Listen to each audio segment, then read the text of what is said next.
Welcome back to the channel. एक और question देखते हैं डिफरेंशियल इक्वेशन का। केस स्टडी भी आ सकता है और वैसे भी क्वेश्चन आ सकता है। इसने सबसे पहले लिखा है L1 is tangent to any point x y on the curve. ठीक है, फिर उसने लिखा है L2 is the line that connects the point x y to the origin. और फिर उसने लिखा है slope of L1 is 1/3 of the slope of L2।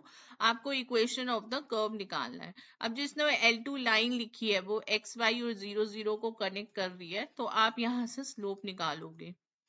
और स्लोप कैसे निकलती है हमारी y2 माइनस y1 अपॉन में x2 माइनस x1। अब यहाँ पे y1 x1 क्या है 0 0 और x2 y2 क्या है आपके x और y। तो आपका इक्वेशन हो जाएगा y minus 0 x minus 0 dy by dx। अब इसने बोला कि स्लोप जो है वो 1/3 है।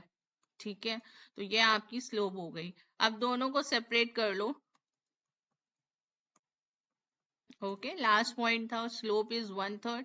अब हम क्या करेंगे, डी वाई के नीचे वाई ले आएंगे। ये इजिली सेपरेबल लग रहा है, 1/3 1/x dx। ठीक है, तो आपको पता है कि 1/y क्या होता है आपका log y, और 1/3 क्या होता है आप 1/x होता है log x। प्लस मैंने बताया था जब भी सारी टर्म्स हो log की तो आप c को भी log c लिख सकते हो क्योंकि वो कांस्टेंट होता है।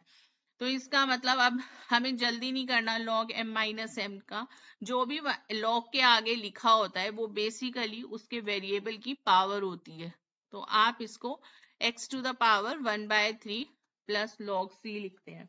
हम पहले हमेशा y और x को सॉर्ट आउट करते हैं, या LHS या RHS किसी को भी जब भी log होता है हम पहले RHS को सॉर्ट आउट करेंगे। तो यहाँ पे हम log m plus log n का फॉर्मूला अप्लाई करेंगे जो कि हमारा होता है log mn। तो ये हो जाएगा log of c times x to the power 1/3। आपका log उड़ गया तो ये आपका रह गया c times x to the power 1/3। ठीक है, यहां तक हो गया। फिर उसने हमें पॉइंट्स दिए हुए थे 8 2। अब सिंस ये L1 लाइन पे है तो इसका मतलब ये 8 2 पॉइंट इसको सेटिस्फाई करना चाहिए। तो हम क्या करेंगे, x को 8 और y को 2 डाल देंगे। तो y को 2 डाल दो, c टाइम्स x को 8। जब मैं इसको 8 डालूंगी तो इसकी पावर हम 2 क्यूब लिख सकते हैं 1/3। तो आपका ये यहाँ से रिमूव हो गया तो c का वैल्यू आपका 1 आ गया। अब जो भी c की वैल्यू आई है आप उसको फर्स्ट इक्वेशन में पुट कर दो।